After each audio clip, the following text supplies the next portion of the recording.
Jen Randle, welcome to The Truth Is. Thank you for having me. I'm so excited to be here. I I was thinking about this and I wanted to start here just to say there's a book that articulates it well called The Way of Integrity by Martha Beck, where she talks about getting on the path of your true self. And one of the things she talks about is when you're on your path, you will find your people. And then I looked at your work, and then we got on a call last week. I was like, oh my gosh, yes, like this is such a, to use your language, signal. Yeah. And it's just neat how you have those moments where not just as like a peer that I'm so excited to have this conversation with, but even in our first call, I was like, oh, you are now a teacher. It was just a beautiful moment of like connecting, oh, this is the right next conversation and this is the person that I need to receive something from. Oh, I love that. Thank you. I know I've been thinking about our first conversation so much as well. And it was so joyful and, so I feel like we were riffing, you know what I mean? Like it was just like we kept bouncing and building off of each other's energy and perspective and experience. And so I just really enjoyed just that first conversation. So I'm really excited for today. Totally. And Yeah. I thought this might be an interesting starting point, and it came from that first conversation where I was kind of sharing with you, I stepped away from the corporate world 6-7 months ago, and kind of this moment of feeling the need to step back and look at my experiences and really, quite frankly, like just what wasn't working anymore. And I was experiencing definite burnout and just kind of a need to look at the moment I'm in and where I want my career to go from there. And you said, we're actually in the season of sitting in it. And so I'm so excited to talk about your journey and your work today, but I wanted to start there and maybe ask for your reflections on this moment that you think we are in broadly. It's a confluence of a lot of things, right? So when we think about, the busyness culture, the hustle culture, what I'm seeing is a subtle but significant sort of shift away, sort of a almost repulsion away from this like hustle culture of feeling like, busyness is an indicator of success, impact, influence, or value, right?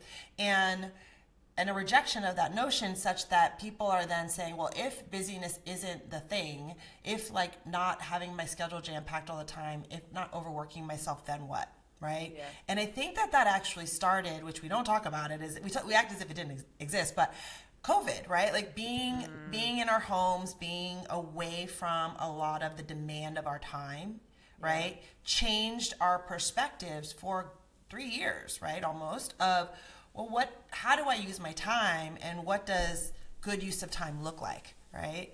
And we started to fill our lives with different things. And I think that sort of changed our mindset a bit collectively, right? And I think now a lot of folks that I see, that I'm working with, that I see, sort of in the zeitgeist, right, of conversation, particularly with women, right, are looking at things differently and with a skepticism that we didn't have previously and saying, some of these systems, some of the ways in which folks want us to return to work, why? Or I'm working these hours at the expense of my kids when I was able to be there for them for 3 years in a way that now I can't. Why? Right? Yeah. We're starting to ask these questions differently. And we're starting to see, oh, I'm devoting all of this time in my career, in my life, away from the things that I love or the people that I love. And when I get to the place that I think that I've always wanted to get to, whatever that place is, I'm not fulfilled. I'm not happy. I don't have joy. And I'm sacrificing a lot to be here. Why? Right?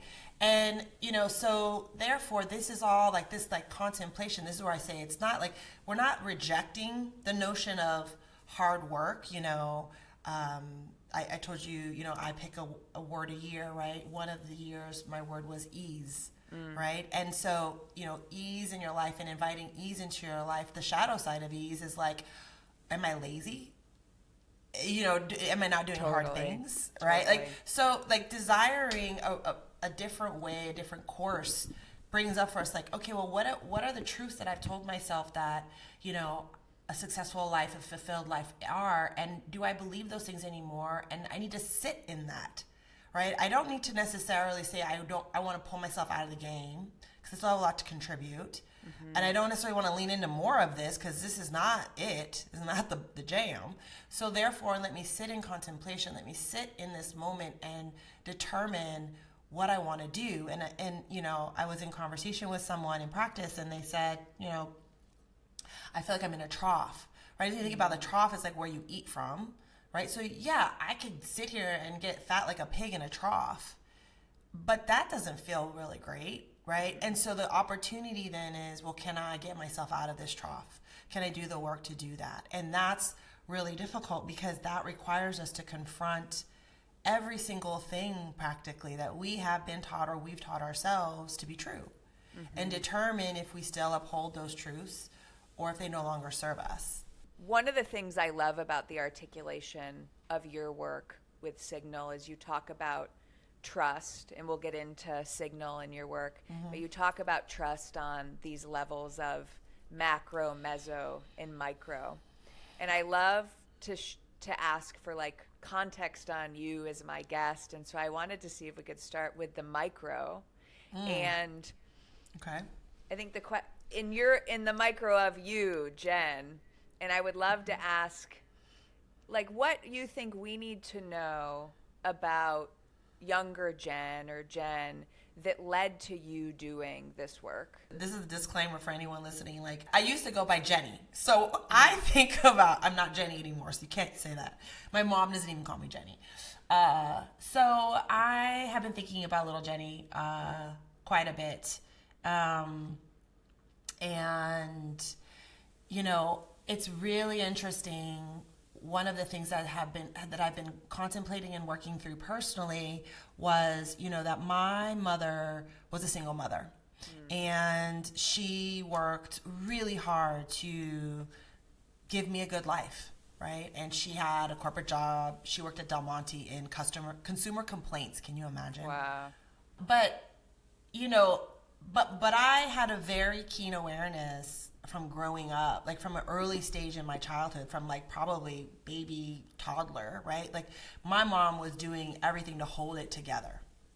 And financially, mentally, emotionally, all of it, just holding it together constantly for me. And so the last thing that I could do was be the reason that she wasn't able to do that, right? So that meant that from a very young age, I was always up on time, always making my own lunch, like from first grade, doing my own homework, which I can barely remember my mom sitting down with me to do homework at night, right? Because she was exhausted coming from work and doing the things that she knew, making dinner, all of that. I developed actually really poor study skills because my mom would be like, "Is your homework done?" I was like, "Sure."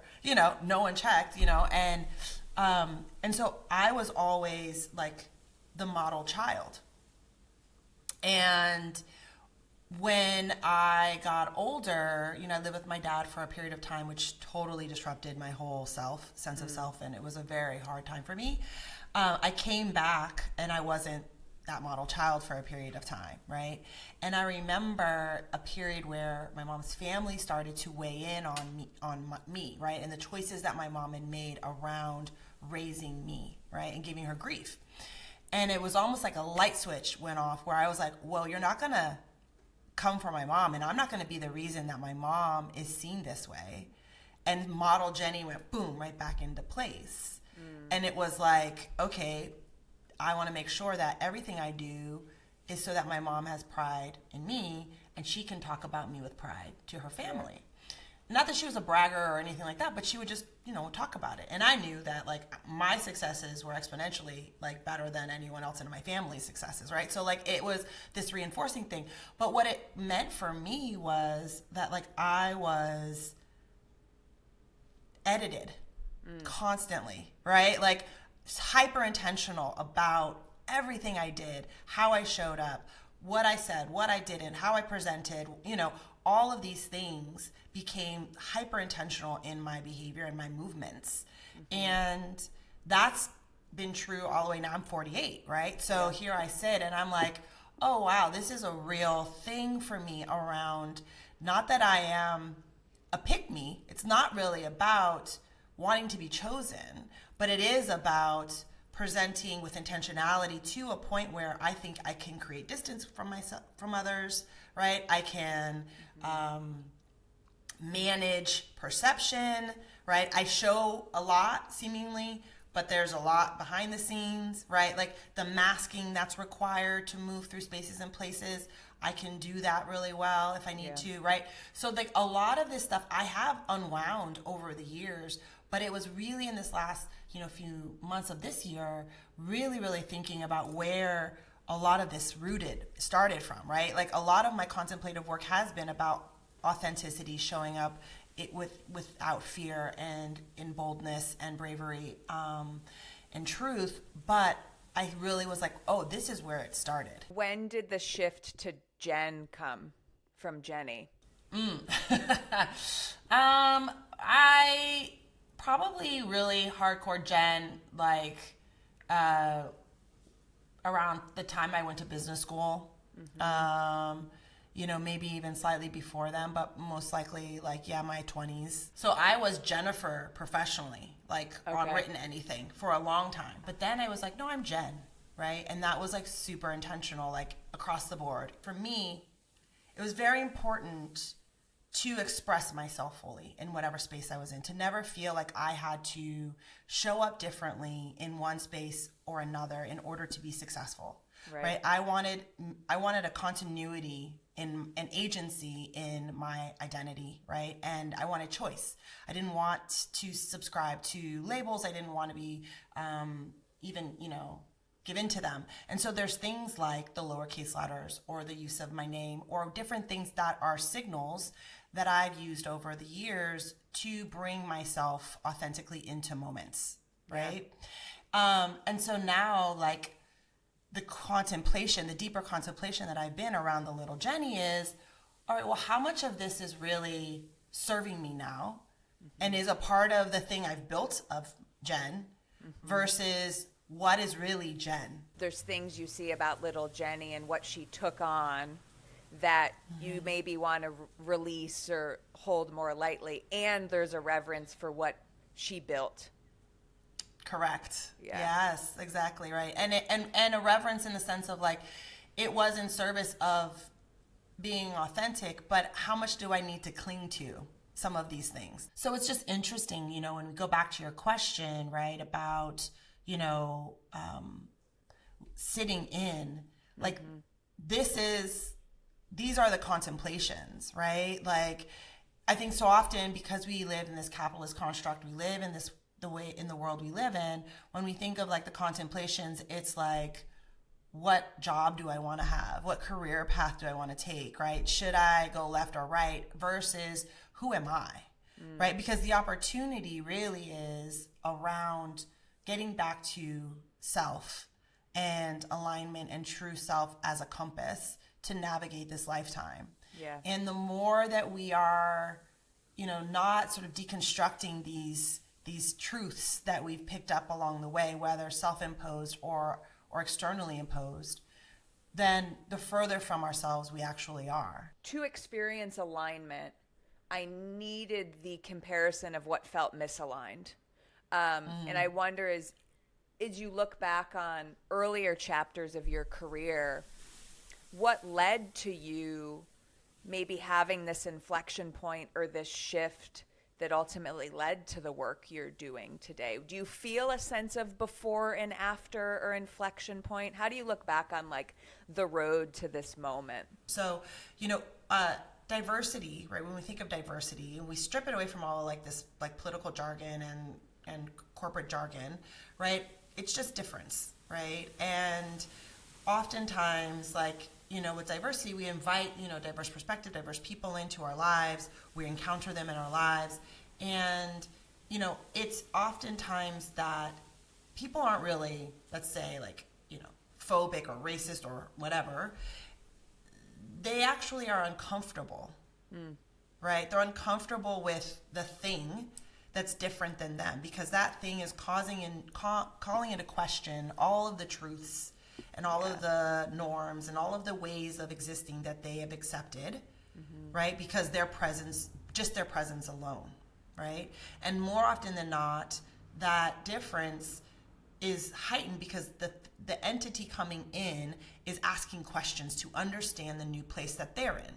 Right? And so they're just being curious, right? They're just like, I don't understand, why is this that way? Or what does that mean? Or how come you do this? And so therefore those questions make me uncomfortable, because why are you questioning? Just do it. This is what we do here, right? And so we have a bristling against that. And so it's easier to sort of reject the organ than it is to accept it. And so the opportunity for us to think about this differently is that in contrast or diversity, right, it offers us this opportunity to like have a different perspective, to question things, or to look at like, I never thought about this way, or I kind of want that, or I don't want that, right? And the first reaction is to look at the negative, right? But the more that we become curious about contrast, the more that we're seeking contrast, the more it becomes inspiration for us, right? It helps us to start to see what are the things we do want to invite into our lives. And with that, I would love to ask for you to share the story of Signal and how this work came into manifestation and into existence for you. So my leader was the chief people officer. So she was like, I'm out, because this is going to be from hundreds of people on this team to like 15 people, and it's a scary time, right? Like to face it, but it's interesting because I also think it's an opportunity, right? Where most folks, knock on wood, or hopefully, are given a package, and that gives them a little bit of time to contemplate, right? I was in a situation where I was given a package. I also right away was contracted with the CEO to do some advisory work. And it was very much in the moment, I was leading employee experience. The work all of a sudden that was coming to me was employee experience. The work was really heavy. Like people's emotions were heavy. I was doing a lot of interviewing with folks and, trying to understand experience in the workplace. I was working with a lot of leaders that were trying to grapple with their own sort of reckoning around what was happening in 2020, 2021, right? Yeah. And I was just wiped, right? And I finished, I think 22, coming into 23, and I was like, I can't do this anymore. Like, I can't do it this way. And I was like, this employee experience work, while I enjoyed it while I was doing the company, is a very narrow sliver of what I really am passionate about, right? And the way that I'm working with individuals is not the way I want to be working with individuals. And it became, okay, well, what do you want, right? And so then that became the work of sort of going down the path of figuring out what is I do want, inviting in what did bring me joy, what are the things that I found rewarding and fulfilling, right? And it became, really then the beginning of building intrinsic wayfinding, and then later on the brand trust network, right? As these two sort of containers that actually can hold both individuals and institutions or companies around trust, right? Which is ultimately what we broker in at Signal, and it's trust of self and it's trust of institutions and companies, right?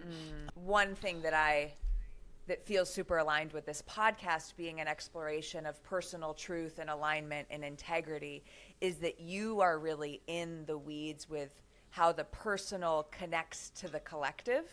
And so I would love to talk about how you think about those different levels in their interconnectedness. Sure, yeah. There's three real components to the way we think about the micro, right? Which is there's align, which is how we align our, head, heart, and guts, right? To sort of create the true internal compass that we need to navigate this life, right? And more often than not, most of us, right, are these high-performing, hyper-professional folks, right, that are out there every day trying to make their wins. So we're rewarded for being hyper intellectualized, hyper rational, right? All head. Yeah. And so over time, we really start to bypass the signals and the relationship that we have with our body, with our hearts and our guts. And so align from the micro level is really about activating that connection. For some people for the first time, and some people it's reactivation, right?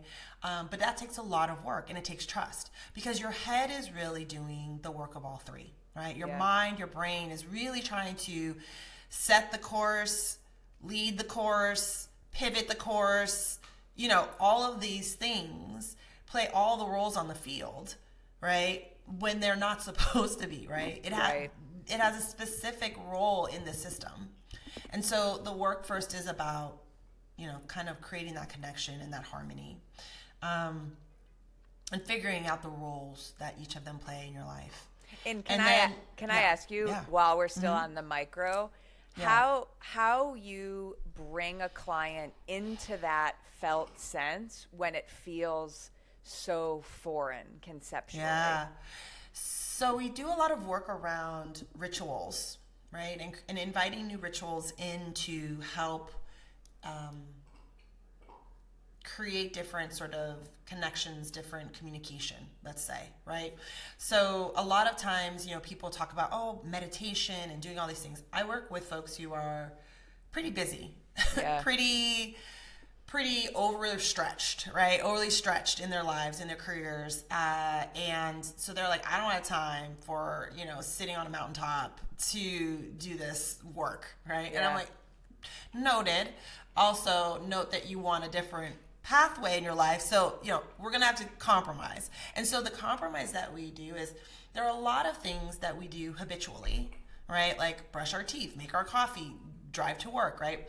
That we could actually envision differently. They are actually containers that are empty, because most of the time we're probably just daydreaming, right? Or thinking about what we need to do today, or whatever the case may be. Or guilty, like on my phone while I'm brushing my teeth. Correct. Yes. Or maybe they're even more guilty on their phone while they're driving their car, because I've seen that. Then the question is, how can we turn these habits, these things we do habitually, into rituals? Meaning that we can now use them as a container to put something more intentional in it, right? And if we actually just have something very time bound, a start and a stop, right? Brushing your teeth, making coffee, making breakfast, packing your kids' lunches, whatever the thing is that you do regularly has a start and a stop. What we're able to start to do is put something different in there, something to question, something to consider, something to feel, right?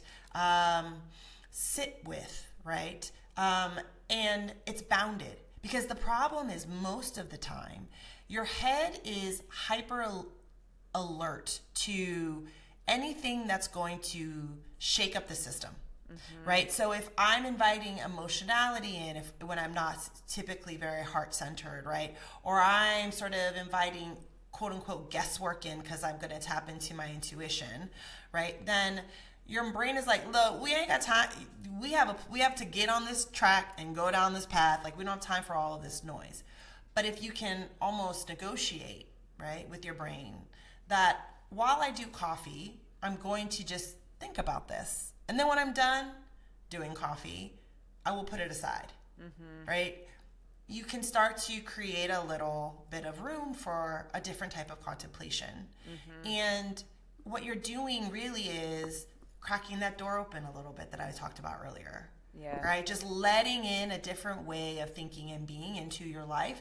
And so that's just one example, right? Of just through safe steps, trying on new things, new tools, new techniques, practicing differently, that sort of lets your conscious, subconscious work, because now you're just inviting in new things, right? Yeah.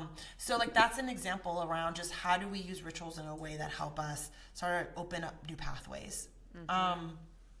And so as we're working on aligning, the other part is really thinking about our contribution, right? And there's a lot of talk about purpose, right? And I think that purpose is one of those words that's deeply weighted down by capitalism and patriarchy, right? It's not just I move with purpose or on purpose, right? It's like, I have a purpose, like I have to do this thing, and it has to be big, and it has to make money, and it has to or I have to change the world, right? I like to think about things as like contribution, because I also think purpose feels very singular, like soulmate. Like I have one purpose in this world, or one soulmate in this world, and like if I don't find it, I fail, right? It's also a lot of pressure to that exact point. Yes, yeah. And so contribution is like the thing that I am going to share, right, in this lifetime. And I'm uniquely positioned to make that contribution. But the problem is that we get so far away from knowing what those contributions are because of the systems we sit in, right? We're told to get a job, we're told to go to school, we're told to get degrees, we're told to get promoted, we're told to get a house, we're told to get blah, blah, blah, blah, blah, blah, blah. So in order to strive and get all those things, we are not always so good about assessing what sits right with us, what's in service of us. And if we're aligned, as we get more aligned, we start to look at, are the contributions that we're making the meaningful ones that fulfill us and bring us joy? Yeah. So the work is really about understanding contribution and what we're meant to deliver. And then the final element is really then around deconstructing. So all the things that we've been talking about, like the truths that we swallow whole, that we've imposed upon self, but also that have been imposed upon us, that get us playing shrinking, that get us doubting, get us insecure, get us, not going for things, right? We actually have to dismantle those truths, right? And start to give ourselves the agency to live a liberated life. And so those three elements, align, deliver, and deconstruct, they work in concert together, not in a linear fashion, but for sure, like as we align, we can envision what we want to deliver. And as we take those bold swings towards our contribution and what we're uniquely positioned to do, all those noises, all those things come up, and so we have to deconstruct them, right? And on and on and on, rinse, wash, repeat, right? Yep. So that's the individual sort of work, and we call that intrinsic wayfinding. I'll ask one follow-up to that, because it's so aligned to what this podcast is all about. I'm curious if in this work, whether for you or clients anecdotally, you find that the steps forward are couldn't have been predicted. Because I think about the younger me that was like, this is what it will look like and should look like all of that purpose, pressure, whatever you want to call it. So I wonder if you find that there's a sense of surrendering an idea of what it's going to look like, and that the steps forward can be surprising. Yeah, we talked about this, right? Being in flow and what that actually means. The giving up control. Yeah. Right. And so, I tell folks that I'm in practice with all the time, right? I'm like, being in flow is like, imagine you're in a river, going, down a river, and, you're not raw dogging it like Michael Phelps. You're not swimming just out there, like hoping you don't drown. You're probably in a kayak, right? You probably have an oar. You've got a life jacket on, right? You're able to navigate, and you're making choice, right? And so we don't end up places just because we made choices that led us here, right? And so the opportunity for us is to understand that we're not fighting against the river. We're not stamping our oar down and holding ourselves at one point in the river, or trying to paddle up against the tide, right? Like we are, going with the flow, right? And so like that, I think, is a really hard thing. And for sure, when you're doing this work, every single person that I start this work with has a thing that they're solving, right? Like, I want to move to New York. I've been a CEO for so long, but I want to leave this company and move to New York. Or I am, running 3 different companies, and I want to have passive income, so I stop working, right? Like, they all come with the brief that is the thing that they want to sort of address, right?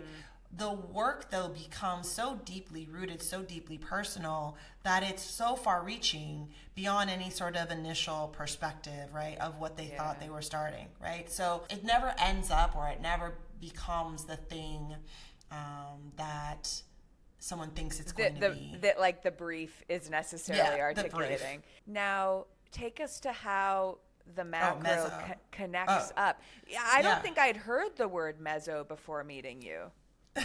Yeah, well, that's a sociologist in me, right? I was a Yeah, sociology major at undergrad. I love it. And so like it's the middle area, right? So that's where we think about community. That's where we think about team, the relational sort of piece of it beyond just like the individual. And so that's a lot of the work that we are talking about, right? Is understanding, like, not just for me as an individual, like in a company or a part of some sort of broader group, like how I sit, but how I sit in relationship to others, how we sit in relationship to others, understanding the interstitial tissue between sort of like teams and functions, right? Or different aspects on a smaller scale, and how that sort of meso level also contributes to trust, right? Like how well we're able to collaborate, how well we're able to lean on each other, how well we're able to communicate, how well we're able to effectively do the things that we have set out to do in relationship with one another, right? And so it's a lot of the work that, when you see like engagement surveys and different things like that they're trying to scratch at, Yeah. but they're not actually getting at the root of the issue. And I often tell leaders like that are stepping into new seats and new roles, I'm like, yeah, you're going to get a bunch of reports, and yeah, you're going to get a lot of data, but get proximate to your teams, right? Yeah. And your functions, right? Understand sort of the dynamic and the relationship between things in the in-between, because that's where you're going to get the signals around what's fractured and what's not, right? Where the strengths are and where there's erosion, right? Because then that's where you can fix things, right? Where's there drag in the system because people aren't working together because they don't trust each other? Yeah. And trust can look and take on different shapes, right? It's not just like, I think you're lying to my face. It can be that I don't think you're going to deliver it when you say you are, right? Or that you're going to, give me what I need, or that I can say what I need to say and it's going to be received, right? There's so many different ways that trust can show up, and all of that in a system at that team level, that function level, that community level, they create drag in our ability to do the thing that we set out to do. Yeah, you sharing all this, it's like experiences I've had in all different corporate spaces. They just like flash through my brain, and Right, honestly, right. like my gut and my heart, because you remember those Yeah. experiences that just like honestly eroded my optimism for working in those spaces. And I was like building global brands, and my brutal years of having to work with like one in particular man that would treat his peers and those below him one way and then treat his leaders another way. Right. And it was so painful to watch a dynamic like that play out, and he would be rewarded and promoted. And I just think about those, and I come back to like, if you come down to like what actually is good business at the end of the day, if we want to speak in those terms, is retention and trust and like getting present to those signals that you talk about and actually doing that work of sitting in the dynamics. Whereas my experience oftentimes was we don't have time to sit in that. What you're talking about is spot on, right? Again, given the construct, the world within which, in our country specifically, right, like that we're in, a hyper-capitalist situation, construct, pushes for short-term returns.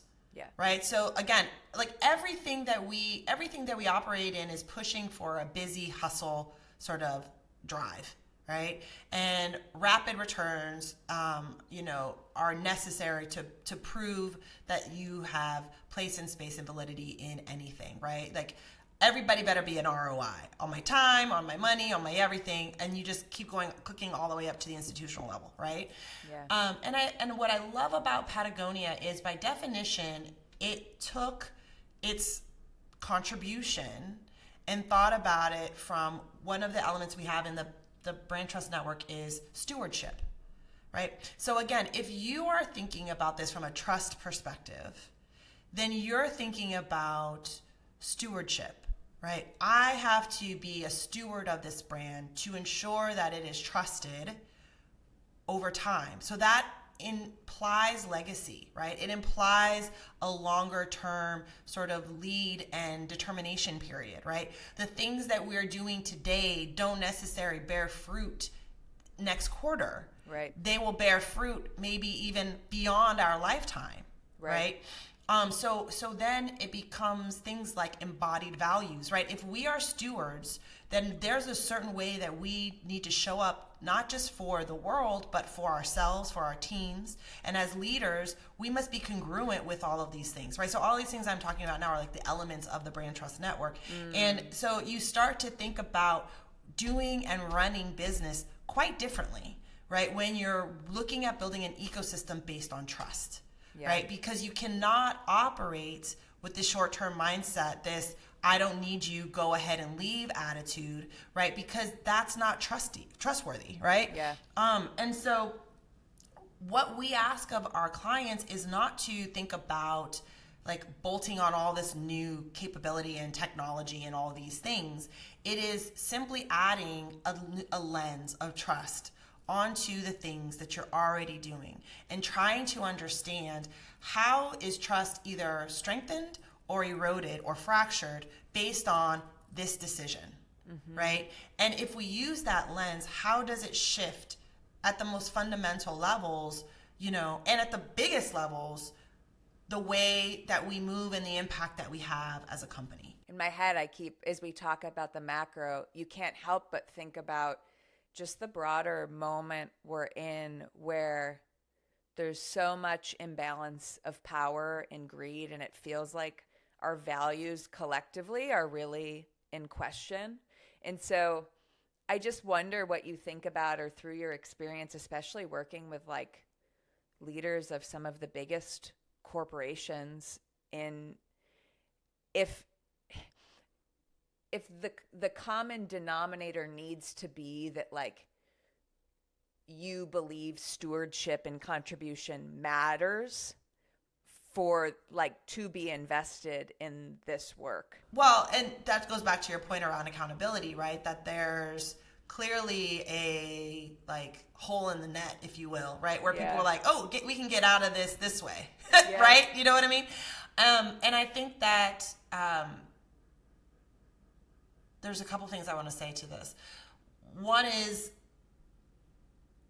it has to matter for whatever reason. I think that typically what we want to say is like, because it feels good, right? It should feel good to treat people with dignity and respect. Yes, right. Agreed. But it's like no longer our baseline, It's like right, it feels right. like, but yeah. Well, it's not even no longer. It's like, let's be honest. We operate in a capitalist society. So if you're choosing to still be a part of this society in this way, then be honest about the playing field, right? The container that you sit in. Sure. So it has to matter. It has to matter from the business perspective for it to be paid attention to. Yeah. If it feels like kumbaya, no one's going to give a fuck. That is just the truth. Or they will, as long as there's attention being paid to it, outside scrutiny being paid to it. But again, it's mattering, right? Like in that moment. And then as soon as attention shifts, it will no longer matter, right? Again, that's why I really love Patagonia, because what they did is they baked it into their DNA. Every decision that they make comes back to leaving the earth in a better place than they found it, right? And so if that is true, and everything we do is in stewardship of that contribution, right? Then every decision we make has to come through that lens. Right? And if it comes down to how we treat our people, the partnerships that we make, how our customers are engaged, what we do with the money we earn, and the revenue and the profits that we have, right? All of that stuff has to go through that lens. And so, if you're not building as leaders at the top, right, the C-suite, if you're not building that, then you're not building something that's trustworthy. You're not being stewards. It's up to us to figure out what our contribution is and then use that lens in order to decide everything. And So I think that that's like one of the first and foremost things, right? Is just like, does it matter? And then are we holding everyone accountable to that thing? You know, it occurs to me. So to me, so much of your work is like the architecture of accountability to living in what you say you are living into as a as an individual, as a team, as an organization. And I'll say, I remember hearing this from a wonderful organizational coach that was on retainer at my last company. She was like, my work is to make sure the outsides reflect the insides. Yep. And when that, we call it congruency. Yeah. That's what we call it. Yeah. So Yeah. for us, it's alignment in the company, right? That we are all operating in alignment, and then that we are congruent. Like, who we say we are is exactly who we are inside, and vice versa, right? Yeah. And so when you have those elements of alignment and congruency, that's how you get to trust, all right? And it's not until you have alignment and congruency is that possible. And the other thing that I'd say too is that sometimes you have to go slow in order to go fast. The reality is that you think like, oh, we've got to go, we've got to move. But do you want to redo this? Because that's the other side of this, is that when you ignore the fractures, ignore the erosion in service of the strategy, in service of the go-to-market, in service of whatever it is you're trying to accomplish, right? Those things fester. And they will come back and they will bite you in the ass. It is inevitable, right? And you have the opportunity at the moment of that fracture, or in witnessing or finding that erosion, to address it fully, or know that you're going to pay for it down the line. So why not take the time to do the work to ensure the container is solid and healthy? Yeah.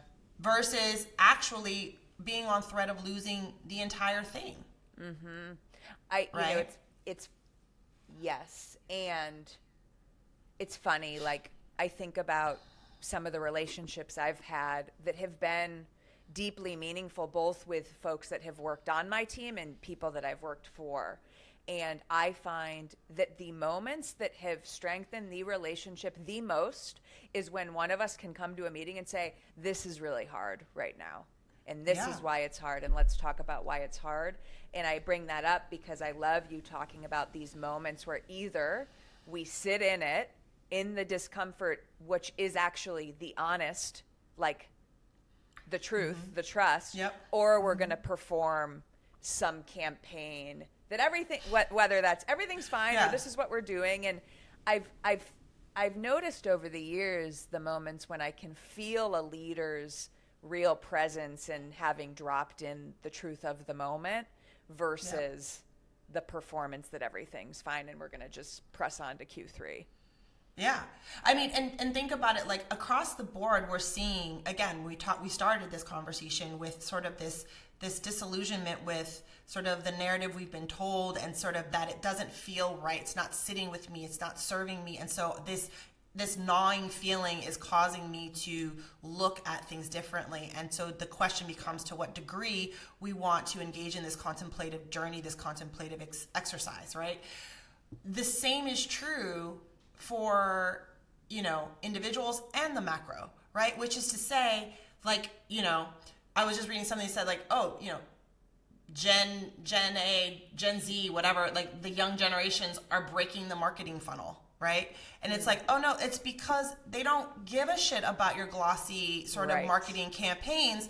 They're interested in, like, does this serve me? Do I like this? Is this a good company, right? Like, they're asking a whole different set of questions. They're not buying the hype, right? They're not buying the performative sort of narrative. Yeah. And regardless of how we want to say it or not, like when it comes to our people, and this is why, like, I struggle with like this notion of, I know there are functions obviously in a business, but when we think about it from a people HR function, the problem becomes we write it off as like someone else's responsibility. Not my problem. Right? Yeah. Right. But what we have started to do is build campaigns around our people in the same way we try to build campaigns around our products. And we build these narratives and these stories and these, campaigns that are not resonating, right? Because they are performative and inauthentic, right? And so people are, you can sit and say, well, I didn't need that when I was young, and I blah, blah, blah. Like, we just put our head down. We just went to work. And, I can't even tell you how many times I've even heard, women saying, wow, when I was at that stage in my career, I just had to put up with the things that I had to put up with, right? But it doesn't make it right. And I bet most women would say, like, I shouldn't have had to put up with it. I know I put up with stuff that I shouldn't have had to put up with, right? Yep. It doesn't make it right. And just because you put up with it doesn't mean it should perpetuate, right? And so the opportunity is that we all sit in choice, right? And so whether you are individual or at the macro level, we sit in choice. And we get to choose how we proceed. And so you don't get the luxury of then down the line being like, oh, well, I don't know how I got here. I don't know why our employees are so mad at us on Glassdoor. I don't know why our customers aren't, interested in what we have to offer. Like we're telling them all this beautiful story. Like you chose all of these things and you built your empire on superficial, performative narrative. Yeah, right? yeah. Not rooted in a deeper understanding built on trust. Right? And so that's the trade-off. Something you put on my mind the last time we spoke, you used the word, we're in a reimagining. And I was like, I love that word. And so I'd love to ask you to share why that word and what that work is you think occurring right now. For so long, we've all been told, like, get a seat at the table, and I still hear that, right? Like, get your seat at the table. You deserve a seat at the table.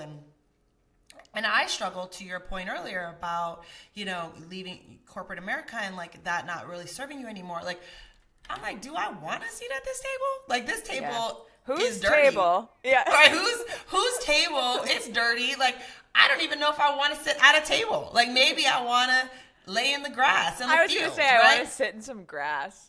Right. So, by definition, again, going back to purpose definition, right? And like we're talking about definitions and where they're rooted, like there's so many underlying assumptions around like, the world we live in. And so what if we were instead in reimagining those worlds and building new worlds, right? We talked about, the trillions of dollars that are passing, the wealth transfer that's happening for women in these next handful of years, right? For those that aren't familiar, because you introduced that, you explained that to me. Will you give some context on what's happening? Yeah. So, in the next handful of years, like, trillions of dollars will be passing from the hands of men to women in various ways, right? Through inheritance, through, all kinds of different dynamics that are happening. This is like an unparalleled wealth transfer, right? And not a lot of people are talking about it, but the opportunity is really quite interesting because what would women do with that wealth, right? And how might you actually think, or how might women think differently around the world we live in, right? And so if we're building new worlds, what would they look like, right? And I do spend a lot of time, like one of the things that the principles or sort of constructs we use in the work is we talk about a first team, and we think about with intentionality, like it's not hierarchy necessarily, like, from top to bottom, but rather a circle, and every seat in the circle is with intention, and you choose folks that are uniquely positioned, or you choose seats and sort of the things that are uniquely positioned to help you solve the thing at the center, right? Of what it is you're sitting in circle around. Yeah. And then you pick the people that can sit in those seats. And so like, even if you are quote unquote the CEO, right? You aren't higher. You just play a role as CEO, and your contribution is the things that a CEO does. But there's someone to your left and to your right and across from you and around the circles. Each of them are contributing in their way, and it's unique and necessary in order to do this thing. And so, when we think about new worlds, it isn't about like, oh, we need to carve off a new world just for these folks and then for these folks. It is about building a new world and thinking about it quite differently than the way in which our world we currently live in was created, right? Yeah. It's being super intentional and having done the work to understand what kind of, dismantling that we need to do in order to be able to reimagine those worlds, right? And to build new worlds, right? What can we make sure with intention and choice we're not carrying into the new world? We're actually leaving behind because it doesn't serve us, right? And so, like, it isn't about throwing the baby out with the bathwater. There's a lot of things that we should port over, right? I always joke around and say, like, I don't think, being contemplative or spiritual, however you want to say, you identify, means that I have to, like, live in a cave in a diaper with a walking staff and be some sort of enlightened individual, right? I want to have nice coffee, go on trips. Like, I want to still live a great life. I would just like to do it quite differently than the way that we are, right? Yeah. And so what does that look like? And I think we can do that individually. We can do that in our companies. We can do that in our communities. There are ways for us to move and consider this lifetime quite differently than we do now. And so finding your people, like you started out saying at the beginning, offers us the opportunity to then build those worlds, reimagine those worlds with others. I love that you just said that, because it occurs to me that the paradigm shift happens moment by moment. And even me having this paradigm shift in my own personal and professional life, my world is being reimagined by, like, meeting people like you. And so it's interesting. And I love the reminder you've gifted me with that, I'm in the work of reimagining things. Not easy. No, it's not easy, right? And I think that's why finding your folks are so important, right? Because having people you can lean to and lean on and be vulnerable with is necessary in this work, right? We are not meant to be alone, And so, like, this notion of pulling ourselves up by our bootstraps is not a real notion, right? This hyper individualistic sort of approach to navigating life is not real, right? It is a way to keep us separate and divided, and to keep us insecure, and to keep us thinking that we should be doing different, that we aren't doing the right thing, that we're failing, because we don't have any other sort of way of figuring it out, right? No, I love that. Before we close out with some fun, quick ones, okay, is there anything that feels present to share about where Signal is today, what Signal's focus is, and then furthermore, how people can find you and your work? Yeah, I think every conversation I have with anyone that's new to sort of the work we do at Signal, their reaction is always, I've never thought about trust this way, and it makes perfect sense, right? And so I do believe that we're on this precipice of something really significant. And it's funny because it's sort of like, when you buy a car or you decide you like a car and then you never see it and then all of a sudden you see it everywhere. Yeah. It's like I'm seeing more and more people are talking about trust in their various corners and pockets of the world, right? And so I do believe that this is going to be the thing, right? That in 3 years or less, that everyone is talking about trust. And if you aren't actually doing something meaningful around trust, you will not exist beyond, the next 5-7 years, right? And so I think for Signal, we're on this precipice with everyone else, and we have a way of navigating trust that I think is uniquely ours. And so for us, it's really about helping people not only build awareness, but trusting that this is worthy work, right? That this is meaningful work, and that,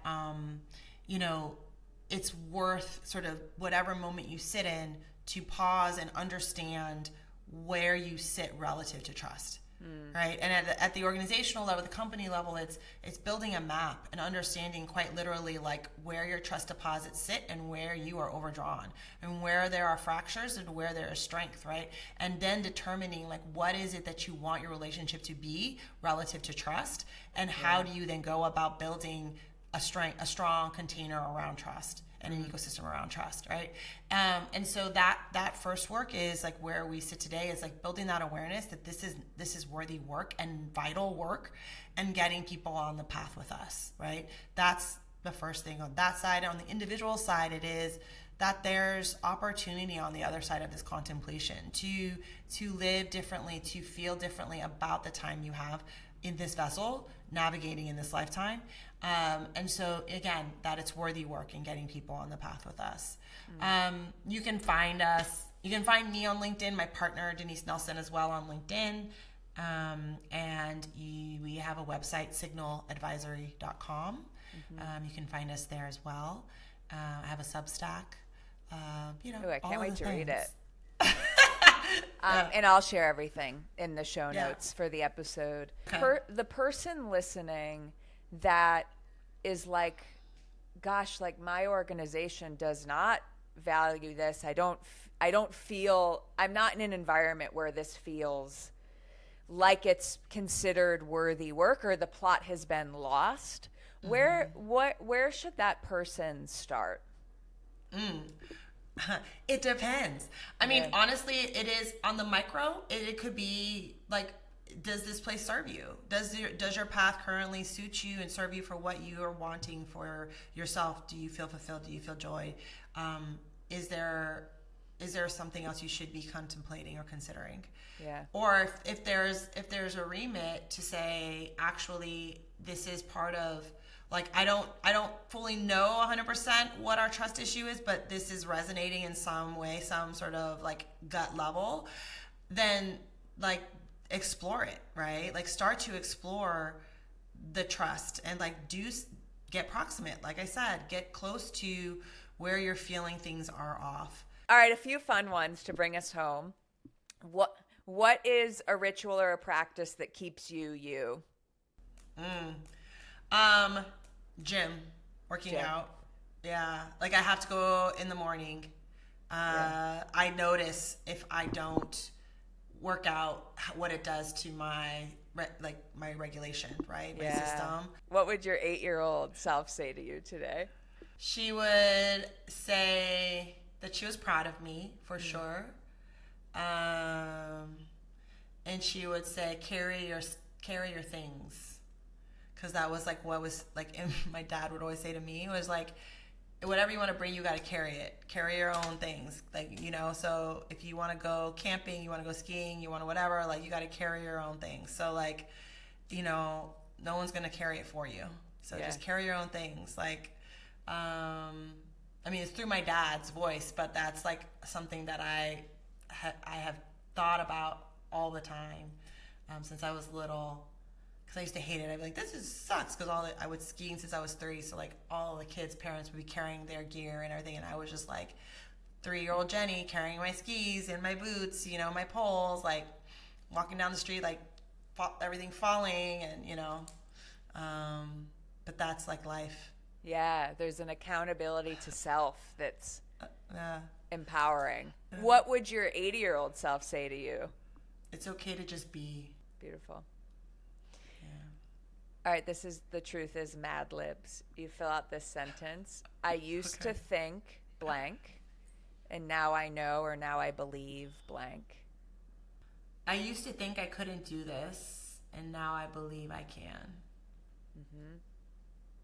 This being all of this. I mean, there was a period in my life, like, I told you, single mom, grew up working from when I was 14, and so, stepping off the path in the way that I have, like I had a clear as bell moment where I was like, I could never work at a startup. I could never, so like the idea that here I am out in this, like out in the wild, just doing this is kind of insane for me. And yet here I am doing it. So, yeah. Last one, but not least. What is a truth about the season of life you're in right now? Shedding. Yeah. Like this has been the most, one of the most significant growth periods this year for me,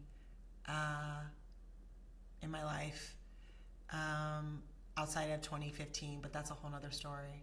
But this is the year of the snake. I am a snake. So not only is it like true that this is a year of like rebirth and shedding, but it's like doubly true for me because this is like my year.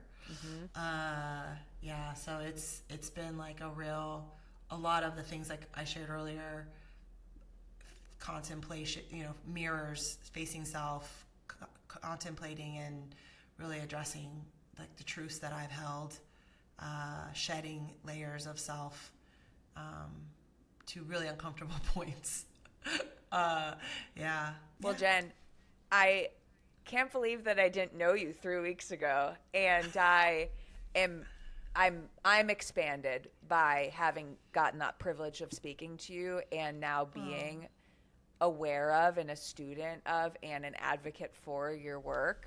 It is, I believe, a big part of like the paradigm shift that we both are feeling is timed. No, I can't believe we just met, and I appreciate you building this platform and Thank you.